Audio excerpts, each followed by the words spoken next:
Welcome to the Well Seasoned Librarian Podcast. This is Season 10, Episode 2. And I, of course, am your host, Dean Jones.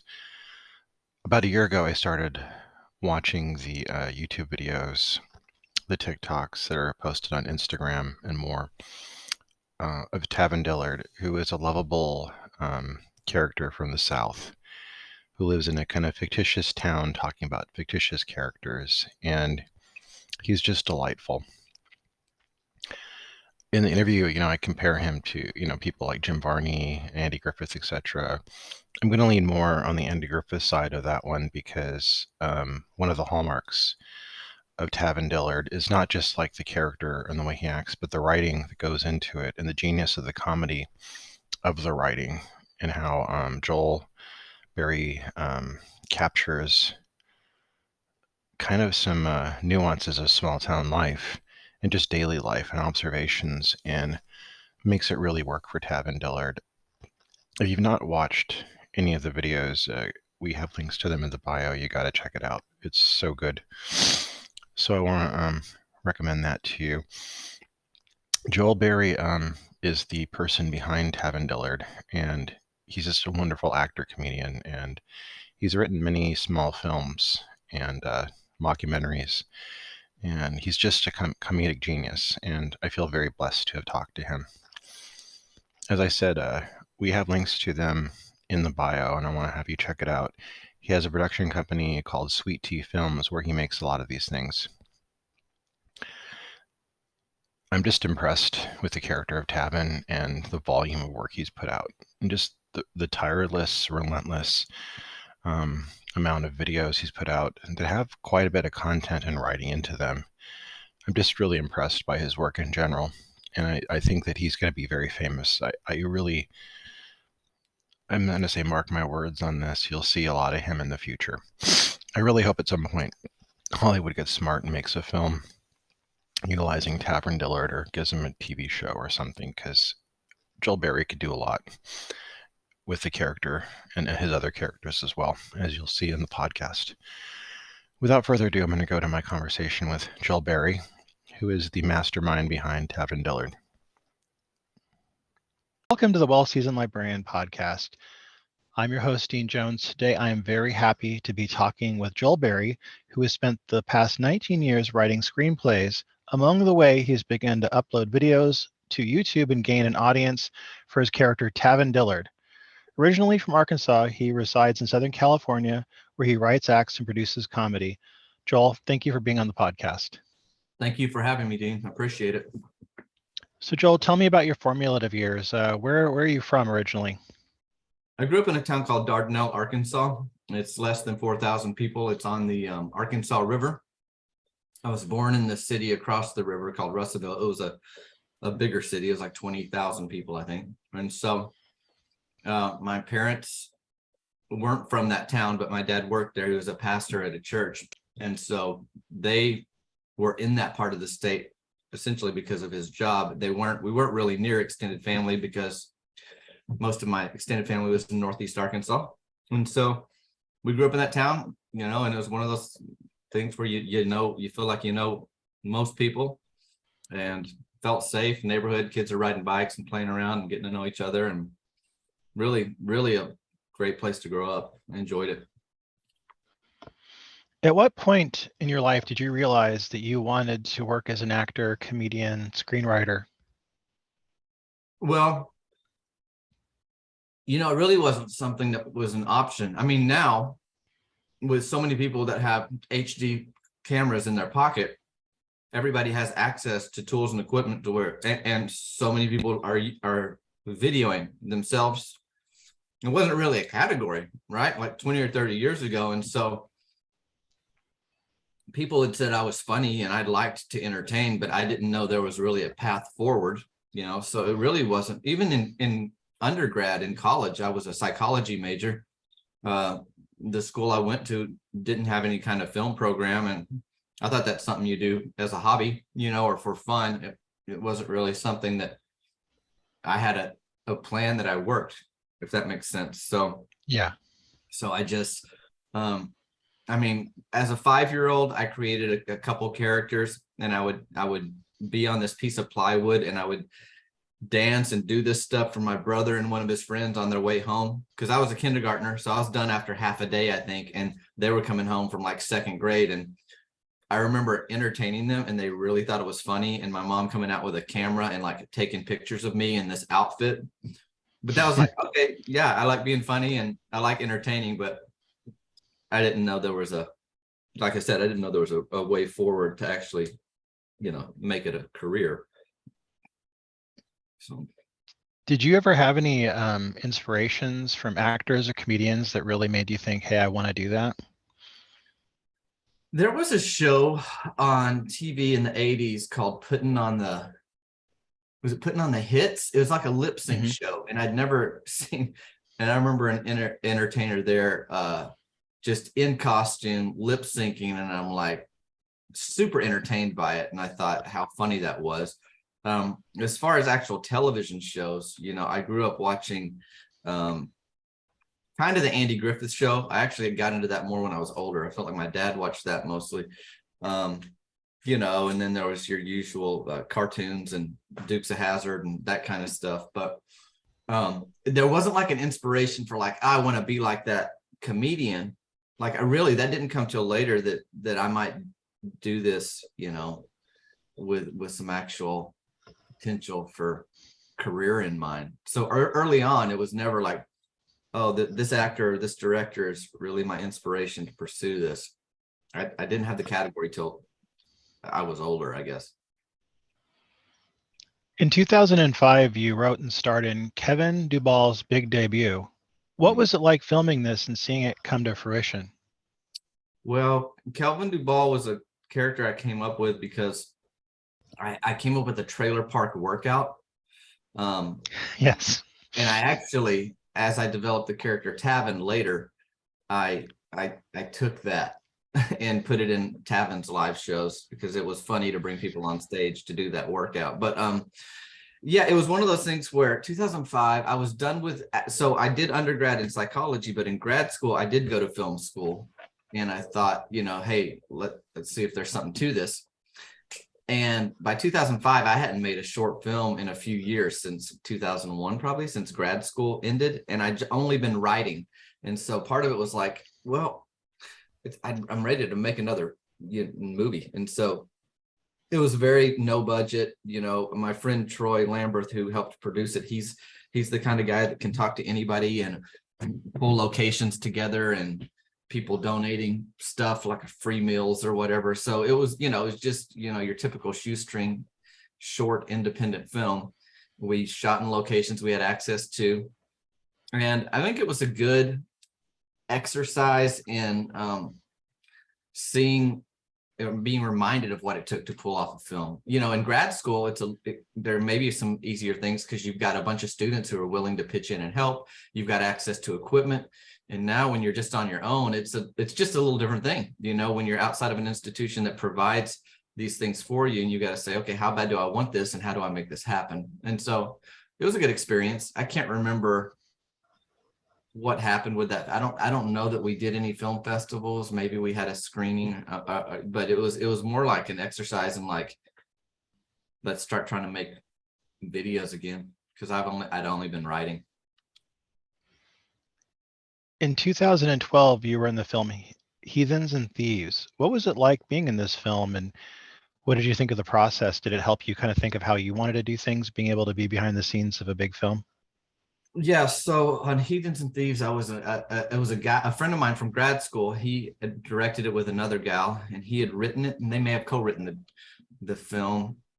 And it was a good experience because I was acting in the film, and I had no other responsibilities. And so, and I was actually acting with seasoned actors, which was good for me to do, to actually be working on a professional set with other professionals, and, meeting Don Swayze, who's Patrick Swayze's brother, and Don's done quite a few things in his own right. And then another actor on there named Richard Doyle, which is probably one of the biggest benefits of working on that, was this guy he's made a career of acting. So it's like, wow, you keep getting work. And so it was interesting to talk to him, and starting to get around people who are making a living doing this art, like I mentioned previously, that had been, I hadn't known a way or seen a way forward, in my younger years. And Richard, I think we may talk about some of my more recent short films soon. Richard's been in a lot of my recent stuff because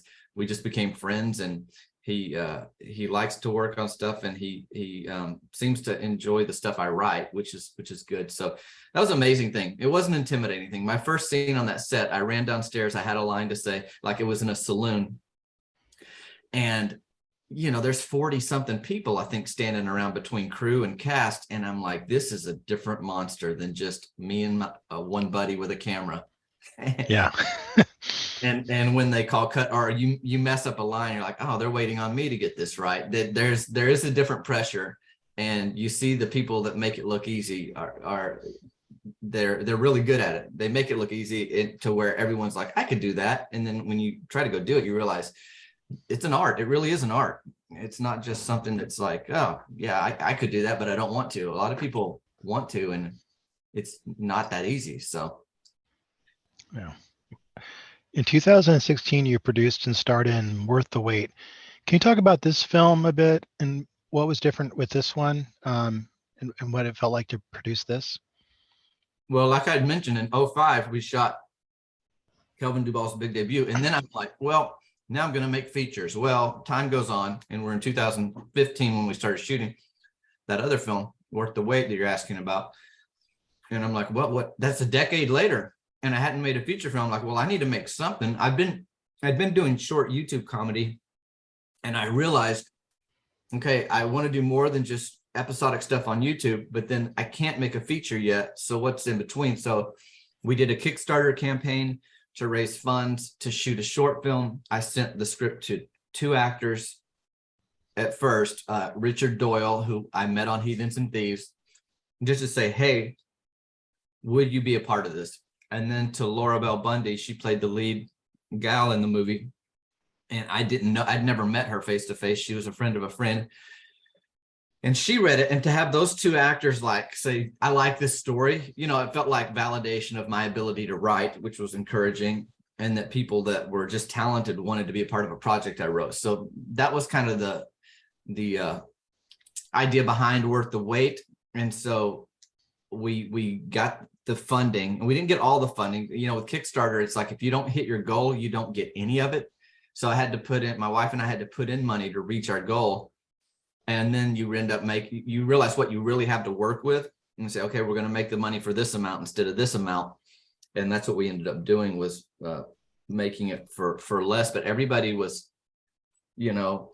very kind and just willing to work on it. And some of the actors wouldn't even accept gas money, from a couple of them, from driving from LA into Riverside. So, it can be a 2-hour or more drive, and they're like, no, they just wanted to be part of the project. And that film did well. It was like I'd had so much time to write, and I could dial in a solid short film, and it screened in festivals, and it won an award or 2.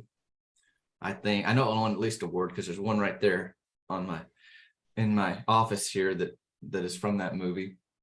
So that was a great experience. In 2018, you would produce and star in Ready or Not. I like this film very much. I really like the story. Mm-hmm. And also I just like the actors in it. You had a really interesting kind of a group of characters in it. And I just felt like this film really kind of talked to me. Can you discuss this film a little bit for our audience and tell a little bit about the plot for people who haven't seen it? Yeah. So it's set in the South, and we ended up shooting it in Northern California on the American, or the Sacramento River, that doubled for the Mississippi River. But the idea is a father and son are going to take a road trip. The son just gets fired, or he's let go from his job, and he decides he really wants to go on a road trip with his dad and see where the family grew up. And all along this road trip, new information is revealed about his family and his past. And I think to some degree, all of us may have that experience where a person at some stage in their life. You meet your grandparents, they're already often retired already. So you just know them as that. And then as you get to know, oh, they knew this person and they did this and that. It's one of those kind of stories where you realize you're told certain things as a kid because that's all you need to know. And then as life goes on and you start putting pieces together, you're like, oh, I didn't realize that and that were connected, or this person was doing this or whatever. And so it's one of those, stories where the son throughout the, all these ideas he had keep getting uncovered. Like, no, that's not actually accurate, which is a lot like life sometimes, where it was just like, and so finally they end up at this homestead where they think they grew up. The dad's not even sure, and they have this moment where they meet the new owner. And then at the very end, it's revealed that, some of the stuff that the son uncovered that, oh, this is true about our family, and the dad never knew it even. It wasn't, it was kept from the the dad. It just kind of goes full circle there. So, I mean, that's kind of the thought behind that movie, was to go through stuff and take people on that journey of discovery with this protagonist who's going on what he thinks is going to be a refreshing road trip down memory lane with his dad, and it's a little not quite that way. I found that you had a really good chemistry in this film with the other actors. Was that a matter of direction or just picking really good actors? Steven Spielberg says if you cast the film right, half of your work, like 50% of your job is done, something along those lines. And I think that's right. I don't, for my short films in recent years, I haven't really held casting sessions where you accept a bunch of headshots and pictures come in and you sift through them and then you take those looks and you invite those people into audition and see if they can act. It's really like word of mouth. And so there's a character named Odell who owns a farm at the end of that movie, and he was recommended. I did meet with him and I did have him read for the part, but he's the one guy I didn't know before the film. I think everyone else, it was mostly like either I know someone or someone's like, hey, I know someone good for that part, because I have friends that have worked in the industry long enough to have a thought for me if I need it. And it's a kind of a shorthand way to acting, but you see that in movies where there's certain groups that find each other and they just work together again and again and again and again. Christopher Guest has done that on a lot of his movies, like mockumentaries, Spinal Tap to Waiting for Guffman and A Mighty Wind and all those. And so I can't imagine a guy like him is like, okay, who are we going to cast for this? I think, it's like, which part am I giving which friend? Because they all work together so well. And so Ready or Not was somewhat like that, too. Now, you mentioned mockumentaries just now, and I wanted to talk about one that you created, Jack Township Village. Can you tell us a little bit about this, with the plot of this, and were you inspired by Christopher Guest with this? That's a good question. I don't know if I was intentionally inspired by Christopher Guest, but I definitely appreciate his movies and have watched them.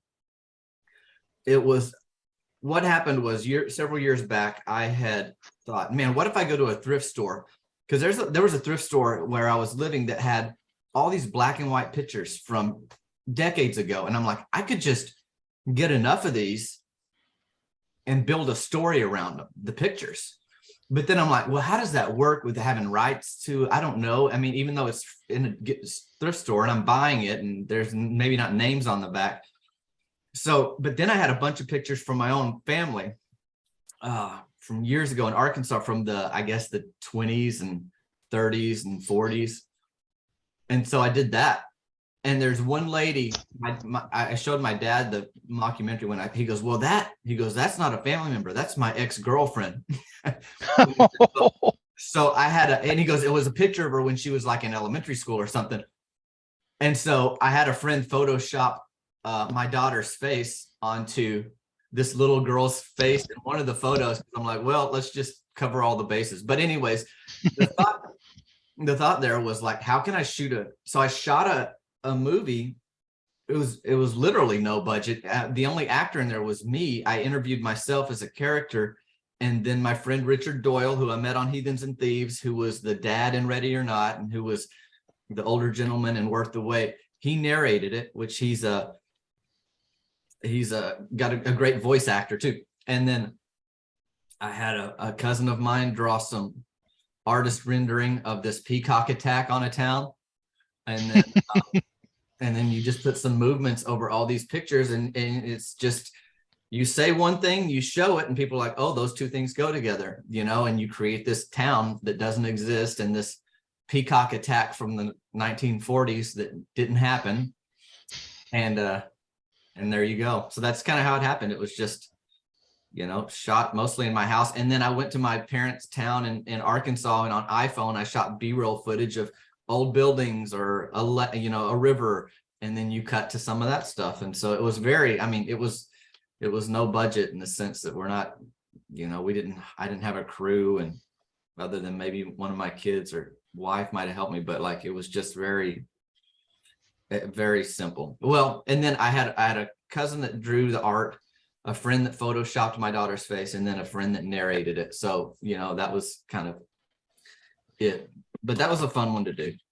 And it's short. I love the idea of a peacock attack on a town, because I lived in a farm that had peacocks, and people don't know that, don't see them often, but if you live around them, they're kind of creepy creatures who have a really eerie cry at nighttime. They're scary. I had a cousin get attacked by one in my grandpa's yard when we were kids, and that's what stuck with me, was just seeing the claw marks on the back of my cousin from a peacock. I'm like, yeah, they're not nice. They're not nice birds. Yeah, and so yeah, I thought it would be funny that there's a feud, and a guy that can drive a crop duster sprays these crops with jalapeno dust. And peacocks love it. They're highly attracted to jalapenos, and it causes just a horrific attack. I love this. When did you start Sweet Tea Films? Was it an outgrowth of doing short films, or did you always want to have your own kind of like production company?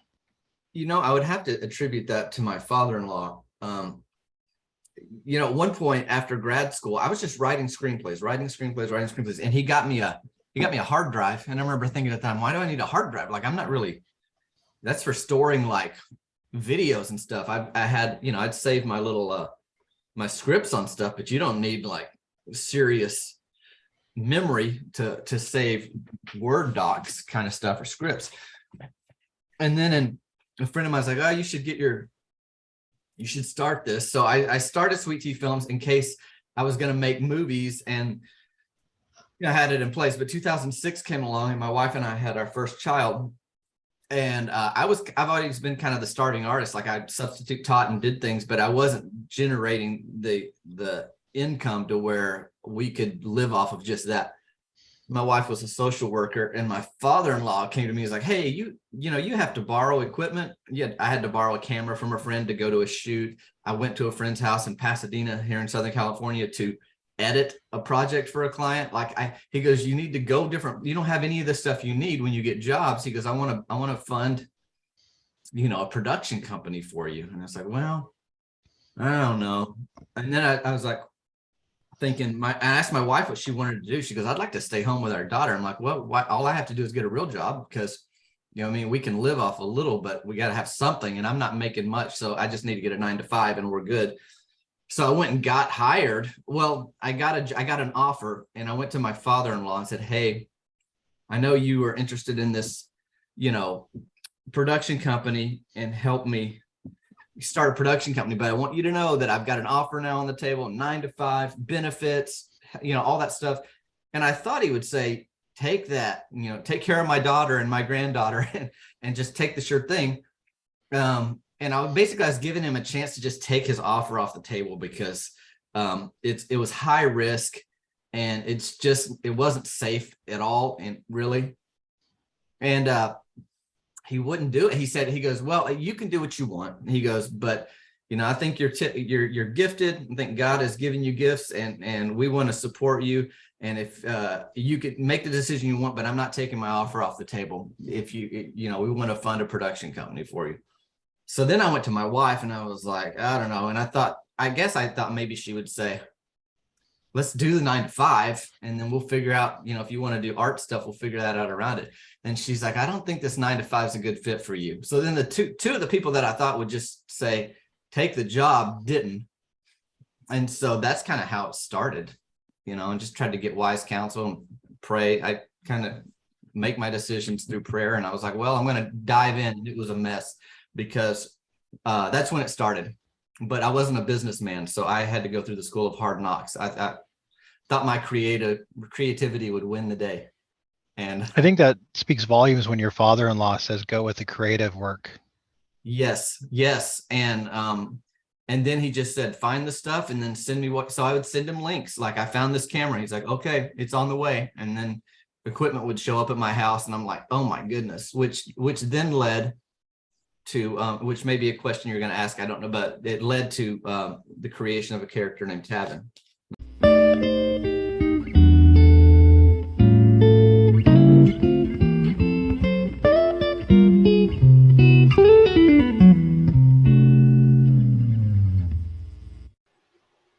This episode is sponsored by Culinary Historians of Northern California, a Bay Area educational group dedicated to the study of food, drink, and culture in human history.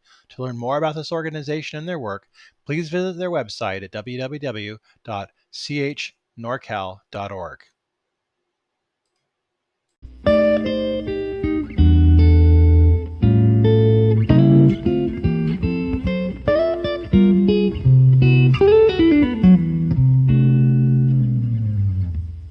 I can get more about that in a little bit if you want. But. Well, I definitely want to talk about, I've been kind of like waiting to talk about Tavin because Okay. I first, found out about you through Tavin. And I think when I saw my first Instagram, Instagram little bit with Tavin, I just was immediately taken with the character. And I think a lot of people feel that way because how could you not fall in love with Tavin? He's just the greatest. Can you talk about how you developed Tavin and how he kind of came to be? Yeah, well, it segues right in from what I was telling you. I got all this equipment and I had been writing and writing and writing. I'm like, I haven't shot anything. I don't know how to light. I don't know how to, I haven't worked on editing software really in a while. So it was kind of like, I gave myself an assignment to shoot before I figured out Tavin, I shot like a spec commercial and I was trying to learn the equipment. And I had these teeth that a cousin of mine had given me a few years before. And I thought about using these teeth and I'm like, they're too over the top. And they just, when something's too charactery, that's not the way I want to go with it. And then one night I had an idea and I went down into my garage, I set up my stuff and I shot this character. Like I felt like I might've found something, like the character made sense, which is true for any of us. Like we do what makes sense to us. And if something doesn't make sense, either we have to be convinced in some way or we're just not going to do it. I was like, this doesn't make sense. I'm not going to do it. So then I said, I'm going to shoot a video a week of this character for a year. And while I learn my equipment, it's going to help me shoot. It's going to help me light. It's going to help me edit. And then 2 months in, it got featured. This was in 2006 on the front page of YouTube. And then that was back in the days when you could, the front page wasn't tailored to your interest. It was just the front page of YouTube. So whatever got posted was there for the world to see. And so during the week of Thanksgiving, I had done a Thanksgiving Tavin video and it got featured on the front page. And boy, that was a different experience because you really are exposed to the world and people will say whatever. And I think it was at that time I told my wife she doesn't need to read every comment because I was like, it's okay. So that's how it started. And I was able to gain an audience from there. And again, even the business side of it, like I was mentioning earlier, it was not something I knew. So even leveraging that momentum and knowing how to build off that was a process. And to be quite honest, it still is a process. Well, let's talk about that a little bit because when you have your teeth, I know it's just some teeth, but like, when you're Tavin, you don't look like you. So do you ever get anybody ever like recognize you? Because I don't know that if I walked by you on the street, I would recognize you from Tavin. Does that make any sense? I agree with you. Like I think, I don't look like that guy, but people, no, I'm not at the point that people have recognized me, but typically it's like, I did a show at a casino in Washington once and I'd just done the show, but then I was hanging out later, so it's like, or I had done an event in Arkansas and I was at the airport and this girl and her grandma, I think the girl's like, I just saw you perform at so it's somebody that had just seen me even though it wasn't a public place. But it's not very, it's not often that I get recognized, for sure. But it's recently, I teach at a university, and a former student was talking to me, and then he came back and his friend was like, hey, basically his friend told, as they were walking away, his friend told him, hey, I watch a guy on Instagram that kind of looks like that guy. And my former student's like, no, that's the guy. And so they walked back over, and the guy was like, showed me an Instagram. I was like, yeah, that's the one I posted this morning. That's me, or whatever. So it's like that kind of stuff, but it's not necessarily I'm getting stopped in the grocery store. So, yeah. I feel like when I watch Tavin, I find there's so much interesting about it. I think number one is that there's not like a stereotypical Southern accent. It's very subtle, which I think is like a lot of people I know from the South. I know a lot of people I know don't really even have discernible accents from the South, and some do. And they could you have two people living in the same town. One will have a discernible accent, one may not, which I think is like anywhere. But like, I think there's a lot of subtlety to Tavin. Did you kind of work on it a lot? How much like, did you just become organically, or did you have to kind of think it out a little bit first? The accent wasn't hard because I had an accent growing up. I didn't think I had an accent, but once I moved to California as a sixth grader, and people are like, say something else, you realize you have an accent. That was in Sacramento. We moved to Sacramento first. That's where from Arkansas to Sacramento, and then I ended up in Southern California because of college. But so the character, finding that wasn't the hard part, finding the accent. And what I think is resonating with people, I've noticed, is the small town, just in general, like all around the country. It's not so much the accent that they connect with. It's like, oh yeah, small town life, and the county fair, or the town parade, or these things that you'll do in Oregon, you'll do it in Missouri, you'll do it in Connecticut. It's some of that. It's just, and even around in other countries, Australia and the UK, different places around the world, that people are Tavin fans, which actually surprised me, because I thought, well, I don't even know if they could understand me through the accent, but it resonates. And it may be I sense it may be the small town thing, because those are everywhere. In your work, you have as many characters, I think, in your Tavin videos as Stephen King has in his novels. I almost feel like I can like visualize the town where he lives, because you have so many characters and you really make it visceral. I mean, I've to subtle like nuances as like Mima's dolls, or the possum that was on top of the donut shop, all these little tiny bits of things come and go. Yeah. And you really kind of feel like you can see the landscape. Has that been intentional? Yes, it's been intentional. Well, and as my audience grew in 2020 specifically, so, I was on YouTube from 06, and I still am on YouTube, but 06 to 09, there was growth. 09 to 19, it was not growth, really, about 10 years or so, it seemed like, of just plateaued. And then 2020, I got on TikTok, and you realize when you get a bigger audience, and Instagram now too, if you said something that you could get fact checked by your audience, like, I didn't know that he worked here, so you really are trying to keep up with storylines a little more diligently. Oh, wow. Instead of saying, and most people, I still feel like I probably know the world better than fans, but because sometimes I've asked fans, hey, do you know who's on the softball team with me? And they can't name my lineup, and I'm like, oh, why would I expect them to know everybody on my team? But I know it, because I know it. You basically just create the world, and it's real, and this is how this person would act in this situation. And so even in my social media post, I have to think, okay, this is a funny idea for a post. Who would Tavin have that conversation with?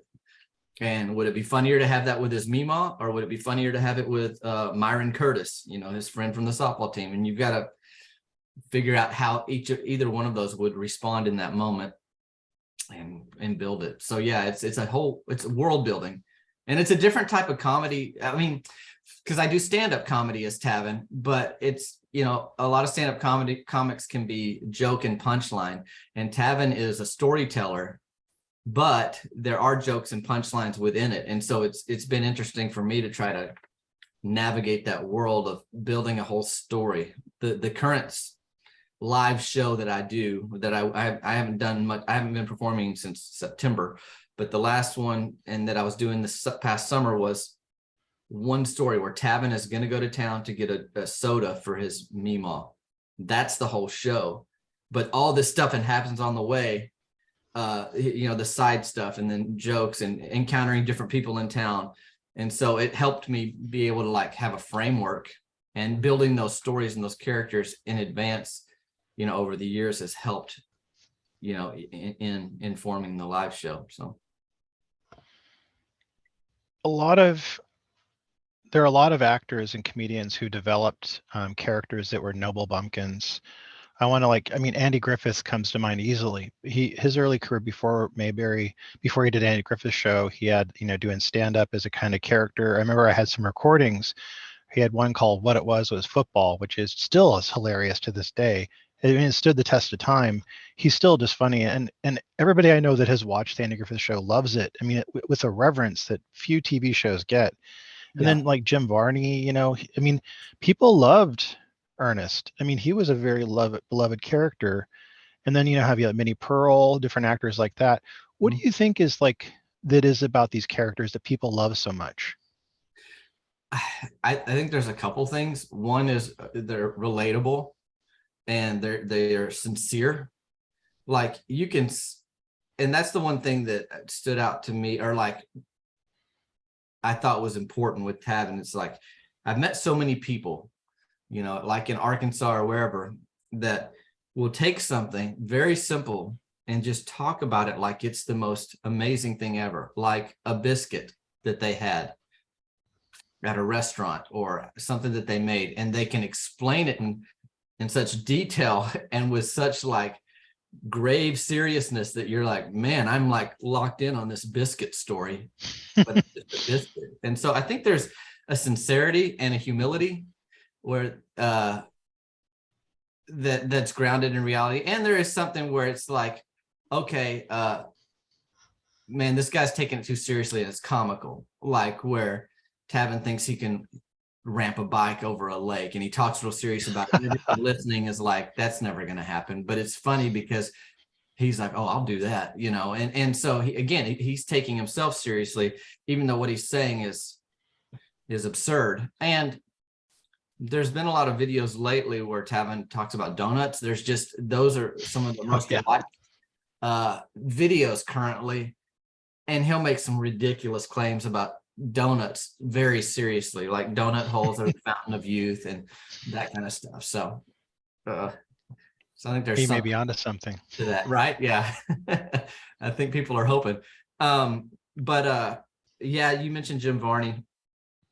Early on, I thought, man, I don't want to be like Ernest. I don't want to be just caught in one character. But as I've gotten older, I'm like, because I do other characters and I have acted in other things, but I really like Tavin. And like, if I made a career out of telling his story, just like Ernest goes to camp and Ernest saves Christmas, Tavin, I'd be all in on doing Tavin adventure movies, Tavin softball season, the movie, whatever it is, you know what I mean? So I think most people that love Tavin would love to see something like that, to kind of see like the town through his eyes and see his life. That would just be, I would love it, to see Meemaw's dolls, That's right.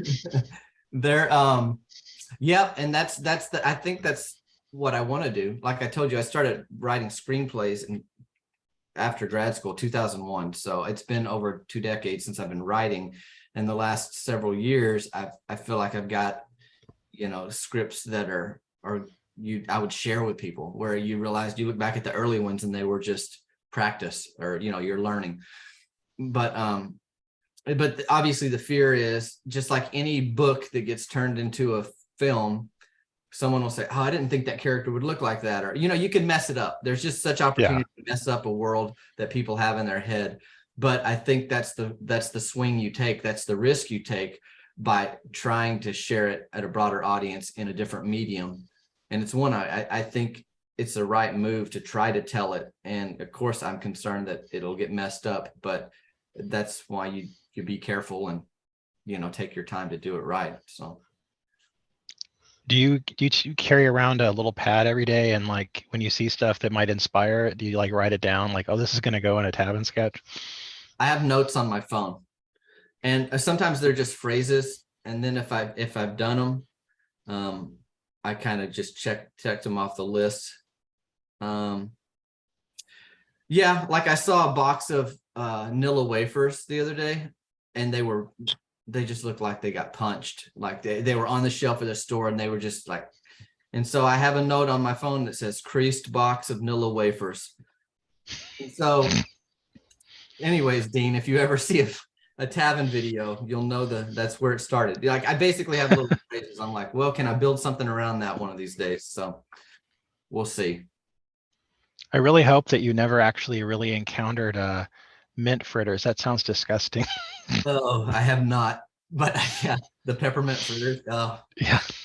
I hope. Yeah, I was trying to think of like what would be a seasonal flavor that somebody might try, and that's the one.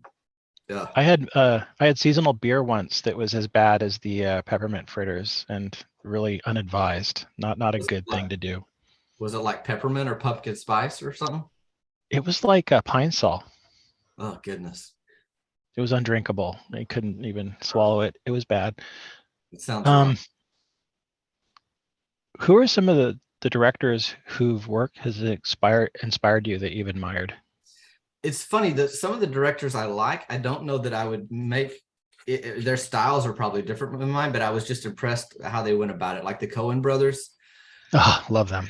I think they have some brilliant stuff, and they're just so diverse with, like, if you've seen like the Hudsucker Proxy with Tim Robbins, that was 1993, but the guy, Absolutely, that invents the hula hoop, and then of course Raising Arizona with Nicolas Cage.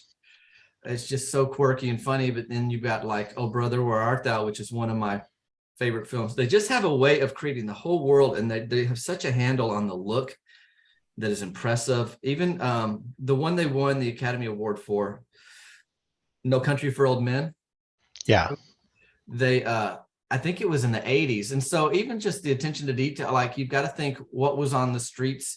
I mean, they're not afraid of period pieces, which is a big undertaking, because everything in the frame has to say that year, or it can't say modern day or whatever. So the work they are able to do, and I don't know if you saw their short series, The Ballad of Buster Scruggs, Yeah. years ago, where it's just those vignettes. That was impressive. Jared Hess is another director. He directed Napoleon Dynamite, Nacho Libre. Oh, yeah. Masterminds was Zach Galifianakis. He has a similar comedic bent, quirky, which I really admire, and he has a good way of telling stories. And so those are a couple, and arguably very different directors, but that I look at their work, and right now, honestly, I'm in a Buster Keaton rabbit hole, the silent film actor. I've been listening to an audiobook of him and just looking at his approach to the craft, and the value of looking back for me at someone like that is you learn from their mistakes too, just even how they're approaching the art and even business deals at the time. Like it was, it was interesting, and I've had to learn, business stuff over the years. And then with the growth of Tavin, with sponsors and people reaching out to want to collaborate, I have to think what's in the best interest for my brand, and how do I handle these opportunities. So Do you have any other characters you do besides Tavin? Well, Shad Davenport is the local historian who Jack Township Village, he's the guy that was in that movie. And I did a podcast as him for a season or two, and then it was called the Local History Podcast, but I disabled it because I created my podcast on Anchor, which is an app to, and I couldn't figure out how to create another profile easily, because I wanted to do the Tavin Dillard podcast. So I disabled all of that podcast and then launched the Tavin Dillard podcast from that same profile page or whatever on Anchor. So there's that one, which I think is funny. But the thing is, the other two characters or three characters that I have are like, they require certain facial hair. And so it's like, if I don't have it, like I have an artist character named Wynn Lake, who is kind of has a Bob Ross feel about him, and started that character probably in 2006 or years ago too. And then I ended up doing 20 commercials on Adult Swim on the Cartoon Network as Win Lake over the like 2013 or 14 to 2018 or so. And that was fun. And Win Lake didn't have a huge YouTube following, but was able to get exposure through television.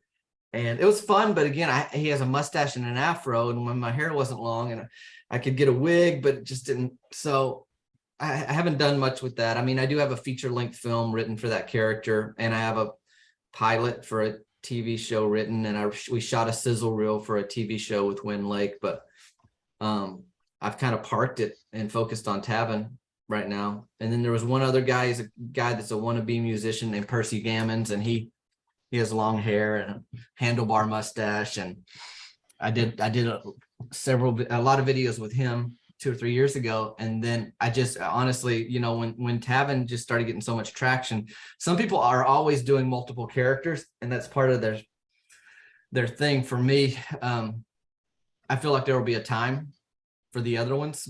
I don't feel like if I don't do them now, it's dead. I just feel like I'm kind of driving where the momentum is right now. So there's a few. Joel, what's next for you? Well, it's a good question. Trying to learn the world of social media, and it may be similar for you, Dean, just with creating a podcast and how to promote it and how to produce it and how to line up other guests and all that. You're always thinking I'm always thinking how do I connect with my audience? And, how do I monetize this stuff, like to make money? I put out a lot of free content, and then my income is generated through merchandise sales primarily, or personal greetings where, Tavin is wishing somebody a happy birthday or whatever. And so what's next is hopefully movies. The feature-length screenplay for a Tavin film is done, and now it's a matter of trying to connect with the right people that are able to get it produced. I don't think I want to fundraise anymore, like through crowdsourcing, because it's been hard to raise several $1,000s, and I don't want to ask that of an audience. So, what it would take to fund a feature film would be even more significant. So we'll just have to see the timing on that. So my next steps are continuing to produce the Tavin Dillard podcast weekly, and work toward getting a film made somehow. And that's what that looks like is pretty vague right now. You mentioned the merch, and I want to mention this because I know a lot of podcasts, I'm not going to mention their names, but they have merchandise, and it's okay. Just usually it's their name or logo, blah, blah, blah. Mm-hmm. Your stuff's pretty sweet. I really love a lot of your merchandise. Can you describe some of it? Because I think the people listening to this would be really interested and would probably want it. Yeah, part of it, one thing I've learned with merch is it's important to listen to the audience, because you're building a community. So there's a time where I thought, I got a great idea for a shirt, and I put it out there and it didn't sell, and I had to think about it, and I realized, nobody asked for this. I thought it was a good idea. And so what I've done is had more of a dialogue with my audience, in the sense that I may say something and then they'll say, I want that on a shirt. And then you wait to see if other people are saying that, and then you kind of test it out, or even ask. So yeah, I've got a lot of shirts, and they're places that are built around Tavin's town. Like Early Bird gets the perm, where Meemaw gets hair done, and these are things that I draw, so they look like they're rudimentary art, but it's entertaining apparently, so that's good. And I've got a fully mature peacock with a squirrel in a headlock, so I have a peacock in my work, and that was the first shirt, and has been the best seller. When it launched, and then in the last couple of weeks, because I did another video about that shirt. But it's one of those things where if you don't explain it, it's not there's like a story behind it or what it means. And so if the audience is in on that, they know that. So I do have shirts. I have hats. Bacon is a big theme in Tavin's life. I've got Donut Gold, which is the name of the donut store in Tavin's town. Have Bink Bink mugs, because Tavin says Bink Bink a lot because it's the sound. That's my favorite. Yeah, that one it resonates for whatever reasons, and Tavin saved a bird from the air duct of the burger shed, and that's what he heard its eyes do when he rescued it, when it blinked at him. Bink Bink, he just kind of stared at it. He stared back at it, and there are burger shed shirts and hoodies as well. So there's a lot, and part of it is, it's like, if you're only connecting online, like, how do you build this community? And it's like, well, if I can have the burger shed shirt, or the early bird gets the perm shirt, or get that from my friend who thought this video was funny and we thought the stories he told about that place are funny, then there's this deeper connection with your audience. And yeah, so there, that you try to find things that bring value to your audience and really reward them, because it's like, I'm very grateful. No person, or a comedian or actor or podcast or whatever, without an audience, it's like, why would we do this? We could just go talk to ourselves. Part of it is to share, information or art and refreshment with other people that you don't really rub elbows with every day, because they could be towns, states, or countries away. So What a nice touchstone, I think, for people, though. I mean, imagine if you're in line for something like a taco truck and you see somebody with a Bink Bink shirt on, you'd have an immediate conversation and like a connection you could have with somebody else. That's kind of cool. yeah, somebody told me that I think it was Florida. They were like, hey, I was somewhere in Florida and I saw someone with a Bink Bink hat on. And I don't remember if they talked to him or not, but yeah, there seems to be this like appreciation, when you see that kind of stuff. So it's fun. Well, Joel, I want to thank you for being on the podcast. I've really enjoyed getting a chance to talk to you. And I want to thank you for all the work you do with Tavin. It just really has brightened my day so many times. So thank you for that. I appreciate the time, Dean. Thank you for your kind words, and thanks for reaching out to me to connect on this. That was my conversation with Joel Berry, who is the mastermind behind the character Tavin Dillard. We have links to Sweet Tea Films and the Tavin Dillard YouTubes in the bio. Also check out Sweet Tea Films merch. If you're a fan of Tavin Dillard or a becoming one, they got some really sweet merch on the Sweet Tea Films website. On Monday, we're going to be talking to wonderful new cookbook author, Abby Balanget, whose book Mayamu explores Filipino cuisine.